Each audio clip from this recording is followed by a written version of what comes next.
साथियों, केमिस्ट्री गुरु online classes में आपका हार्दिक स्वागत है।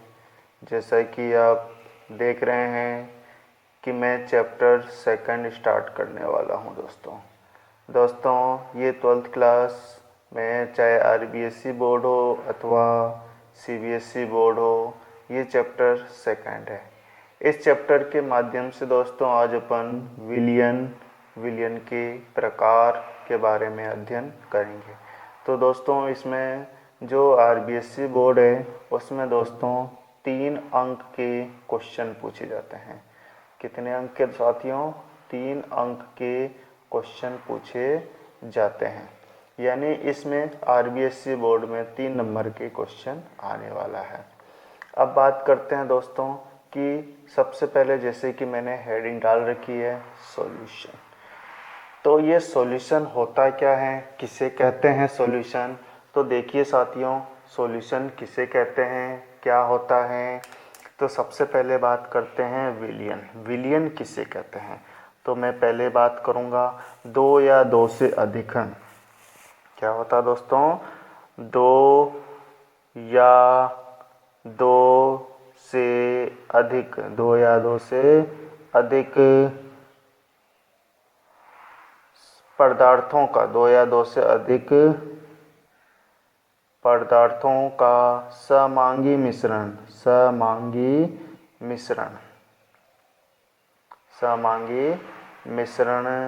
विलियन कहलाता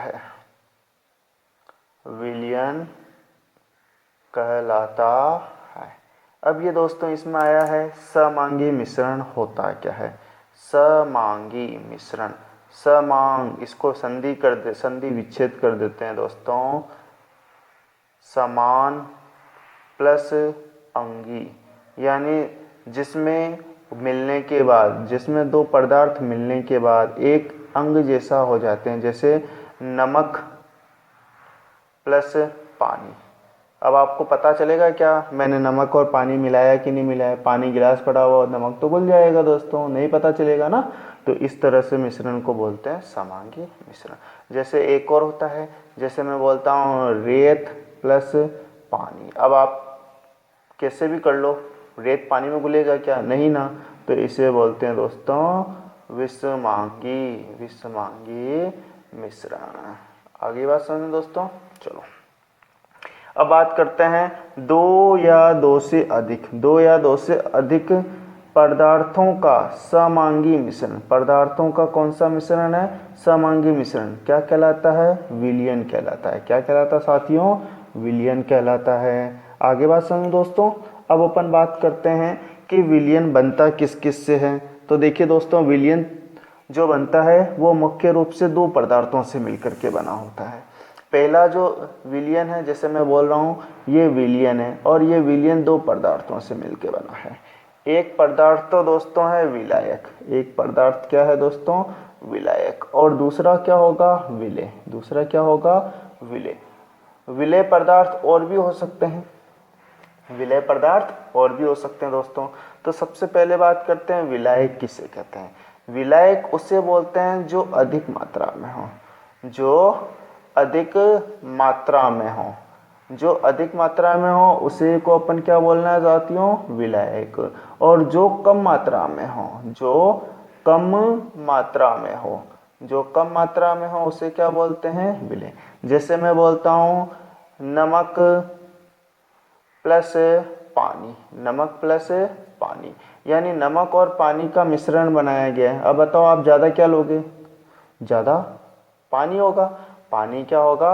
अधिक होगा। तो साथियों इसी को अपन पानी को ही क्या बोल देंगे? यहाँ पे पानी को ये बोल देंगे विलायक। और ये नमक क्या होगा? नमक होगा कम, इसलिए इस नमक को बोलेंगे विलेय पदार्थ। आगे बात समझो दोस्तों। अब और देखिए ये विलायक क्या करता है। तो दोस्तों देखो, जो अधिक मात्रा में होता है ये करता है विलियन की भौतिक अवस्था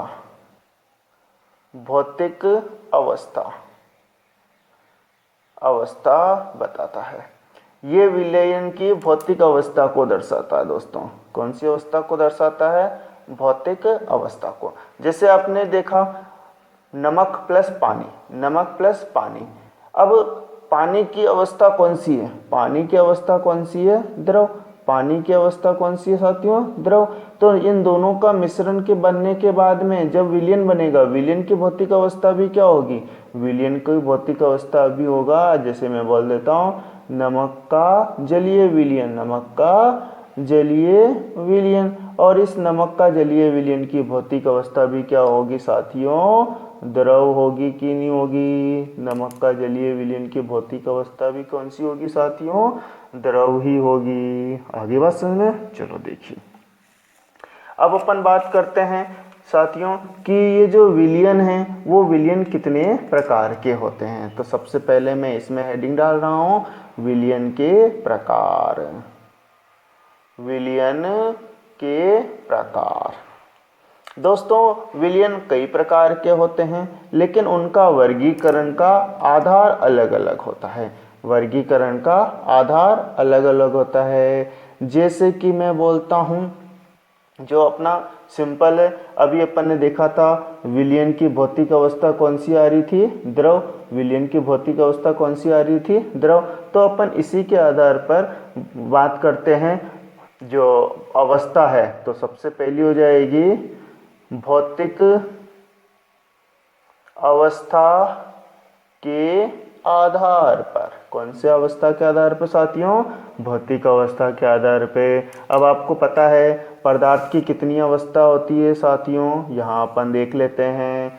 पदार्थ की 3 अवस्थाएं होती है। कितनी अवस्था होती है? पदार्थ की 3 अवस्था होती है। एक होती है दोस्तों ठोस, एक होती है दोस्तों द्रव, और एक होती है दोस्तों गैस। एक होती है दोस्तों गैस। अब मेरे को साथीगण कहेंगे कि सर पदार्थ की 3 अवस्था नहीं होती है, पदार्थ की तो 5 अवस्थाएं होती हैं। बिल्कुल साथियों, पदार्थ की 5 अवस्था होती है, लेकिन अपन जो विलयन पढ़ेंगे साथियों वह पढ़ेंगे कमरे के ताप पर बनाएंगे, और कमरे के ताप पर पदार्थ की 3 ही अवस्थाएं होती है। पदार्थ की चौथी अवस्था होती है जिसे अपन प्लाज्मा नाम देते हैं, और पदार्थ की 5वीं अवस्था भी होती है जिसे Bose Einstein condensate, Bose Einstein संघनन अवस्था भी कहते हैं। दोस्तों ये दोनों जो अवस्थाएं हैं ये रूम टेम्परेचर पे, कमरे के ताप पर, RT पर स्थायी नहीं है, इसलिए अपन इनका अध्ययन नहीं करेंगे। क्योंकि जो अपना टॉपिक है विलयन, विलयन अपना सॉल्यूशन है, और सॉल्यूशन अपने को कमरे के ताप पर बनाना। जब ये अवस्था सामान्य ताप पर स्टेबल ही नहीं है, पॉसिबल ही नहीं है, तो अपन इसके बारे में अध्ययन नहीं करेंगे। चलो देखिए दोस्तों, तो पदार्थ की 3 अवस्थाएं होती हैं, तो उसी के आधार पे अपना जो भौतिक आधार है उस आधार पे विलयन के भी कितने प्रकार होंगे? 3 प्रकार के होंगे। विलयन 3 प्रकार के होते हैं। कितने प्रकार के होते हैं साथियों? 3 प्रकार के। एक होता है दोस्तों ठोस विलयन, ठोस विलयन। एक होगा साथियों द्रव विलयन, और एक होगा साथियों गैस विलयन, गैस विलयन। अब देखिए साथियों, जो ठोस विलयन होगा, अब मैंने बताया था विलयन की भौतिक अवस्था कौन निर्धारण करते हैं? विलयन की भौतिक अवस्था आपको निर्धारण करने के वाले कौन होते हैं? विलायक। तो इसमें दो चीजें होगी। एक तो होगी साथियों विलायक, विलायक, और एक होगी साथियों विलय, एक होगी साथियों विलय। अब ठोस है तो ठोस में तीनों ही क्या होंगे? Solid solid solid. जबकि विलय पदार्थ क्या हो सकता है? सॉलिड भी हो सकता है, लिक्विड भी हो सकता है, और गैस भी हो सकता है। आगे बात सुनने, विलायक अगर ठोस लेंगे तो ठोस विलयन बनेगा। विलायक अगर यदि द्रव लेंगे, विलायक अगर यदि द्रव होंगे तो द्रव विलयन बनेगा। और विलायक अगर यदि गैस लेंगे, विलायक अगर यदि साथियों गैस लेंगे तो कौन सा विलयन बनेगा? गैस विलयन बनेगा। और विलेय पदार्थ solid liquid gas, solid liquid gas ही रखना है। आगे बात समझ में। चलो देखिए इसके उदाहरण कैसे होते हैं साथियों। जैसे कि मैंने उदाहरण लिखना स्टार्ट कर दिया। अब इसमें मैंने लिखा विलेय भी ठोस है और विलायक भी क्या है साथियों, ठोस है। विलेय और विलायक दोनों ही ठोस आ जाए साथियों तो क्या हो जाएगा, जब विलेय और विलायक ठोस आ जाए तो जैसे अपन बोलते हैं ना मिश्रित धातु, मिश्रित धातु, मिश्रित धातु का नाम सुना होगा साथियों, मिश्रित धातु। जैसे कि मैंने लिख दिया स्टील, मैंने लिख दिया स्टील, मैंने लिख दिया साथियों कांसा, कांसा, कांसा किससे बना होता है साथियों, तो का से कॉपर, सा से टिन, ऐसन कांसा किससे बना होता है, कॉपर और टिन से। इसी तरह से दोस्तों पीतल है, इसी तरह से गोल्ड सिल्वर है, जर्मन सिल्वर है। तो ये जो धातुएं हैं, दो धातुएं का मिश्रण है, ये किसकी है, तो ठोस में ठोस का मिश्रण है। अब बात करते हैं विलायक तो होगा अपना ठोस, लेकिन विलेय पदार्थ कौन सा होगा, द्रव। विलेय पदार्थ कौन सा होगा दोस्तों, द्रव होगा। जैसे कि मैं बोलता हूँ अम्लगम का मिश्रण, अम्लगम। इसी तरह से दोस्त जैसे कि मैंने ले लिया मरकरी द्रव अवस्था में है और इसमें मैंने सोडियम धातु दे दिया। सोडियम क्या है, ठोस अवस्था में है, मरकरी कौन सी अवस्था में होती साथियों, द्रव अवस्था में। चलो ठोस के अंदर गैस, ठोस के अंदर गैस। जैसे आपने ले लिया फोम, गद्दा, नाम सुना होगा। और क्या होता है दोस्तों, हाइड्रोजनीकृत धातु, हाइड्रोजनीकृत धातु। ये जो होती है दोस्तों, धातुओं के बीच में क्या होती है साथियों, रिक्त स्थान होती है। इन रिक्त स्थानों में क्या होती है, गैस भरी होती है। आपने स्कूल में दोस्तों चौक का नाम देखा होगा, चौक। चौक के अंदर भी क्या होते हैं, बहुत सारे रिक्त स्थान होते हैं। जब उसे पानी डालोगे तो वो पानी उसको क्या करेगा, ग्रहण कर लेगा। आगे बात समझ में दोस्तों। अब बात करते हैं द्रव के अंदर क्या आ जाए, ठोस आ जाए। जैसे मैं बोलता हूँ नमक का विलयन, नमक का विलयन। मैं बोलता हूँ शक्कर का विलयन, शक्कर का विलयन। नमक प्लस शक्कर, सॉरी नमक प्लस पानी, शक्कर प्लस पानी। द्रव और द्रव, लिक्विड और लिक्विड का मिश्रण। जैसे कि मैं बोलता हूँ दूध प्लस पानी, दूध और पानी। दूध भी कौन सी अवस्था में, द्रव अवस्था में। पानी भी कौन सी अवस्था में, द्रव अवस्था में। आगे बात समझ में दोस्तों। द्रव के अंदर क्या आ रहा है, गैस। द्रव के अंदर क्या आ रहा है, गैस। जैसे आपने नाम सुना होगा सोडा वाटर, है ना, सोडा वाटर, बहुत कॉमन से है दोस्तों।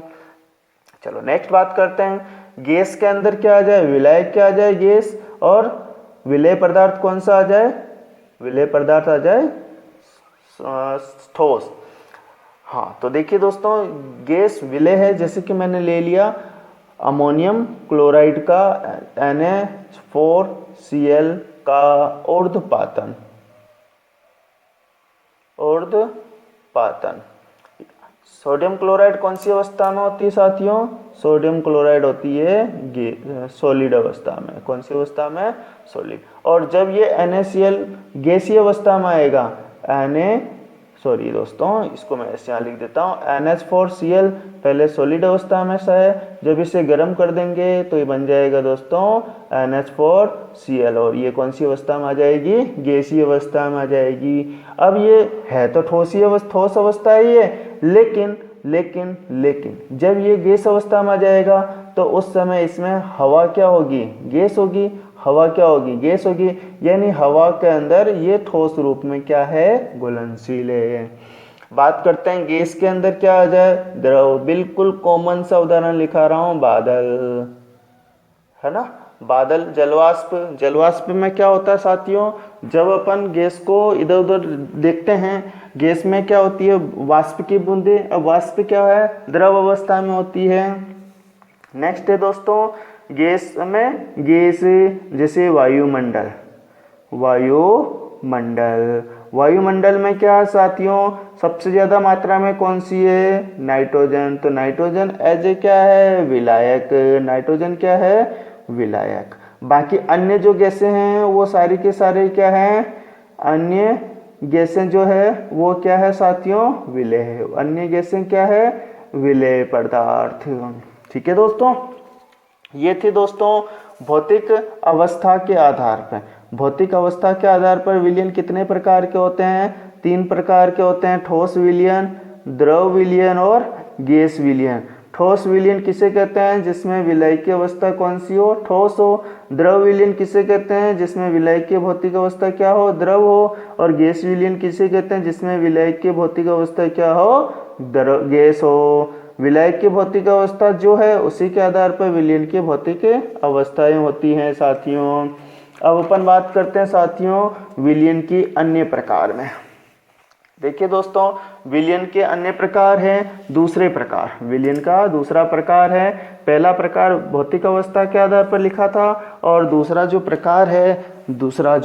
प्रकार है साथियों वह है विलेय पदार्थ की संख्या के आधार पर। दूसरा जो प्रकार है वो है विलेय पदार्थ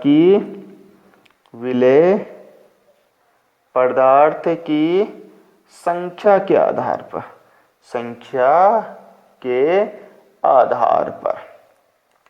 देखिए दोस्तों, अभी मैंने बताया था विलेय और विलायक, विलेय प्लस विलायक दोनों मिलकर के क्या बनाते हैं, विलयन बनाते हैं। यानी कि देखिए दोस्तों, इस विलयन में दो चीज तो कंबाइंड हो गई, आवश्यक रूप से हो गई, विलेय और विलायक। जैसे कि मैं बोलता हूं नमक प्लस पानी, ठीक है दोस्तों। लेकिन आपने कई बार नमक के अंदर पानी के अंदर क्या क्या मिला दिया, शक्कर भी मिला दिया, तो कुछ भी हो सकता है। तो देखो विलेय पदार्थ की संख्या धीरे धीरे क्या होती जाएगी, बढ़ती जाएगी। तो इस आधार पर निम्न प्रकार के होते हैं विलयन के निम्न प्रकार हैं। यहां मैंने देखो दोस्तों क्या लिखा, एक वर्ड लिखा निम्न प्रकार है। ये नहीं लिखा है कि 2 प्रकार के होते हैं, ये नहीं लिखा 3 प्रकार के होते हैं, ये नहीं लिखा है कि 5 प्रकार के होते हैं। यहाँ केवल एक वर्ड लिखा है दोस्तों, निम्न प्रकार के होते हैं, यानी इनके प्रकार अनिश्चित है। यहाँ कोई फिक्स नहीं है कि 3 प्रकार का ही होगा, 4 प्रकार का ही होगा, 5 प्रकार का ही होगा, ऐसा फिक्स नहीं है। कैसे फिक्स नहीं है, देखिए तो फिक्स क्या है। आप कहोगे सर फिर एग्जाम में क्वेश्चन आ जाए तो कैसे लिखेंगे, नहीं ऐसा कोई क्वेश्चन नहीं आने वाला इस पर। अपन वही चर्चा कर रहे हैं सिंपल सा कि किस प्रकार से हैं, और जब आपको इस टॉपिक में पढ़ा दूंगा तो आप खुद कह दोगे हाँ सर बिल्कुल ये फिक्स नहीं है। जैसे कि मैं बोलता हूँ द्विअंगी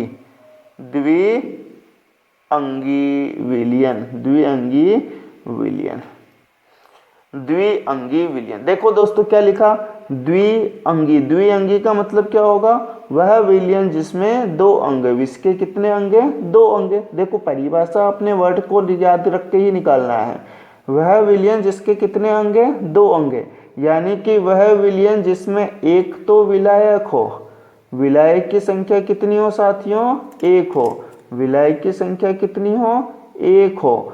और विलेय कितनी हो, तो विलेय की संख्या भी क्या हो, विलेय पदार्थ भी 1 ही हो। पदार्थ भी कितनी है, 1 हो। 1 और 1 कितने हो जाएंगे दोस्तों, हाँ बोलो, 11 नहीं होते हैं, 1 और 1 2 होते हैं। इसलिए इस विलयन का नाम क्या होगा, द्विअंगी विलयन। जैसे कि मैं बोलता हूँ नमक प्लस पानी, नमक का पानी। आगे बात समझ में, मैं बोलता हूँ शक्कर प्लस पानी, शक्कर का पानी। इसी तरह से मैं बोलता हूँ ग्लूकोज प्लस पानी। ये सारे के सारे क्या हैं, द्विअंगी मिश्रण है। ये क्या है, सारे के सारे द्विअंगी मिश्रण या द्विअंगी विलयन। आगे बात समझ में दोस्तों। चलो फिर बात करते हैं दूसरे नंबर पे, त्रिअंगी। त्रिअंगी, ये त्रिअंगी क्या है? त्रिअंगी का मतलब होगा साथियों 3 अंगों वाला। त्रिअंगी का मतलब होगा 3 अंगों वाला। 3 अंग हो सकते हैं क्या? बिल्कुल हो सकते हैं दोस्तों। जैसे कि मैंने लिख लिया इसके अंदर विलायक। विलायक सदैव एक होगा। विलय की अमाउंट संख्या सदैव कितनी होगी साथियों? एक होगी। और क्या होगी? तो और होगी, एक होगी विलय, एक होगी विलय। दूसरा भी क्या होगा? विलय। दूसरा भी क्या होगा? विलय। दोस्तों इसमें एक विलायक होगा और विलय की संख्या कितनी होगी? विलय की संख्या होगी 2। 2 और 1 मिलकर के क्या हो जाएंगे? 3। इसलिए इस विलयन का नाम क्या रख देंगे? त्रिअंगी विलयन रख देंगे। जैसे कि मैं बोलता हूँ साथियों, नमक प्लस शक्कर, प्लस शक्कर, प्लस में रख देता हूँ पानी, प्लस में रख देता हूँ पानी।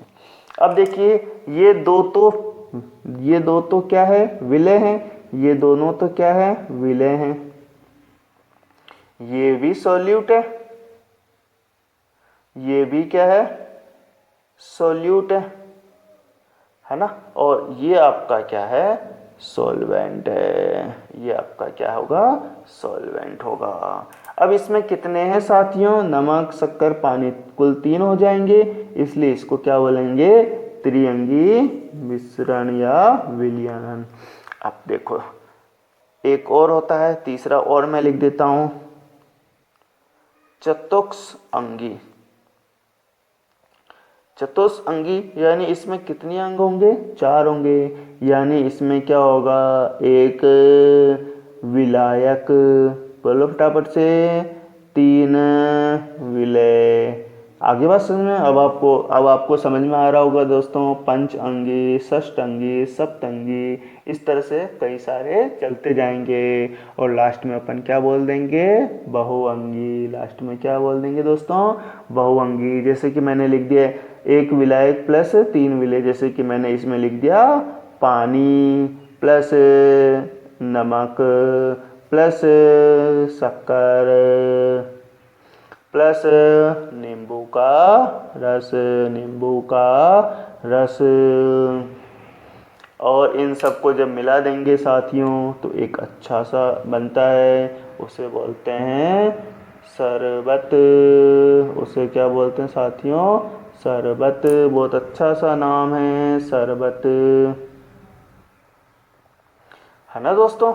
अब देखिए ये जो बना है, इन सबको मिश्रण करके, इन सब का जो मिश्रण करके बना है साथियों, इसमें अपने को ये ध्यान रखना है कि विलय की मात्रा, विलय की जो संख्या है वो सदैव एक ही होगी और जो सबसे ज़्यादा होगी वो विलायक होगा। चलो अब इसका लास्ट वाला देख लेते हैं दोस्तों। इसी तरह से खूब सारे चलते जाएंगे। जब आपको नाम नहीं आते हैं तो उसके बाद आप उसे बहुअंगी बोल देना। जैसे कि मैंने बोल दिया बहुअंगी। बहुअंगी में भी क्या होंगे? एक विलायक होगा। विलायक तो एक ही होगा सदैव दोस्तों, लेकिन विलय की संख्या, विलय कई होंगे। जैसे कि मैं बोलता हूँ अपना वायुमंडल। मैं बोलता हूँ वायुमंडल क्या है? वायुमंडल क्या है? तो वायुमंडल में भी क्या है दोस्तों? कई सारी गैस हैं, लेकिन इसमें नाइट्रोजन जो गैस है वो क्या है? विलायक। वो क्या है? विलायक। प्लस अन्य गैसें, अन्य गैसें जो हैं वो साथियों क्या है? विलय है। कौन कौन सी गैसें हैं वायुमंडल में? तो देखिए अपने आवर्त सारणी में कितनी गैसें हैं? आवर्त सारणी में गैसें, तो आवर्त सारणी में कुल कितने गैसें हैं साथियों? 11 गैसें। अब 11 में से एक तो मैंने नाइट्रोजन लिख दिया है विलायक में। और क्या क्या कौन कौन सी गैसें हैं? तो देखिए एक बार मैं नाम लिख देता हूँ। जैसे कि मैंने लिख दिया हाइड्रोजन गैस भी है। हाइड्रोजन गैस के अलावा और कौन सी गैस है? तो मैंने लिख दिया ऑक्सीजन गैस है, मैंने लिख दिया फ्लोरीन गैस है, मैंने लिख दिया क्लोरीन गैस है, मैंने लिख दिया helium, neon, organ, krypton, xenon और रेडॉन। ये सारी दोस्तों गैसें हैं। और कौन कौन सी गैसें वायुमंडल में? ये तो आवर्त सारणी की गैसें होगी। अन्य गैसें, तो अन्य गैसें भी तो हैं अपने आवर्त सारणी में, जैसे मैंने लिख दिया मैथेन है, मैंने लिख दिया CO2, बहुत इंपॉर्टेंट गैस है। और क्या होती है दोस्तों, क्लोरोफ्लोरोकार्बन, ये सारी की सारी गैसें, और अन्य कई भी अन्य भी गैसें हैं, बहुत सारी गैसें हैं। इसलिए अपने को याद रखना मुख्य रूप से कौन सी गैस है, नाइट्रोजन है। और नाइट्रोजन को अपन ने क्या बोला, विलायक बोला। क्या बोला साथियों, विलायक बोला। चलो, बहुअंगी का एक उदाहरण तो हो गया विलियन। दूसरा उदाहरण की तरफ चलते हैं। दूसरा उदाहरण है दोस्तों, अपनी जो मृदा होती है, अपनी जो मृदा होती है वो भी अपना क्या है, बहुअंगी मिश्रण है। और क्या है, तो समुद्री जल। समुद्री जल, समुद्री जल में भी साथियों कई सारे लवण घुले होते हैं। समुद्री जल में भी साथियों कई सारे लवण घुले होते हैं। चलो, और क्या क्या होते हैं, और एक नाम सुना होगा दोस्तों, दूध। दूध में भी कई सारे पदार्थ होते हैं।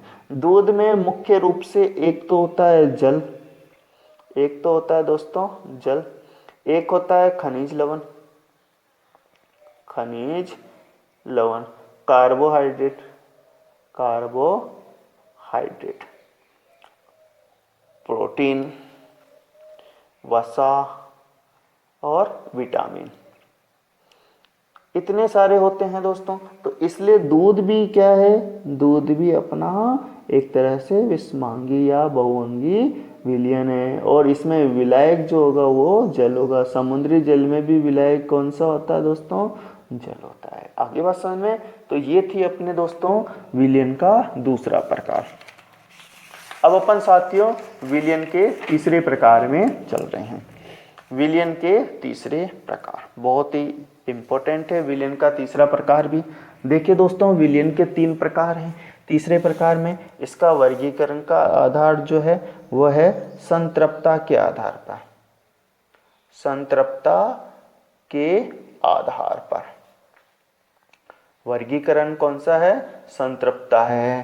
तो कितने प्रकार के होते हैं दोस्तों इसके आधार पर, तो इसके आधार पर 3 प्रकार के होते हैं, 3 प्रकार के होते हैं। ठीक है दोस्तों, ये दोस्तों इसका उदाहरण आपने कई बार सुना भी होगा, सोचा भी होगा क्या करें। तो कई बार आपने ध्यान दिया होगा कि आप कहीं खाना खाने जाते हैं, जिमने जाते हैं और आपको भूख लगी रहती है ना, भूख लगी रहती है।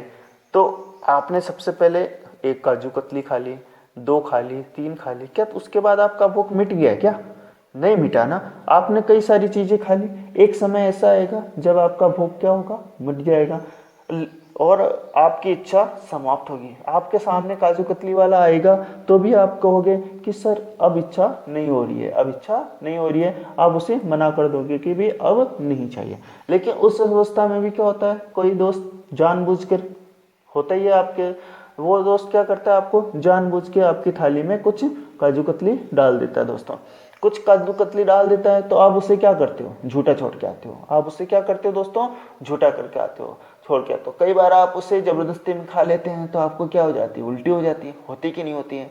ये कहानी इसलिए बता रहा हूँ दोस्तों कि ये संतृप्तता के आधार को ही समझा रहा है। देखिए क्या किया मैंने, इसके अंदर दोस्तों पानी ले लिया, मैंने इसके अंदर क्या भर दिया दोस्तों, पानी भर दिया। ये आपका पानी, इसमें मैंने पानी भर लिया दोस्तों।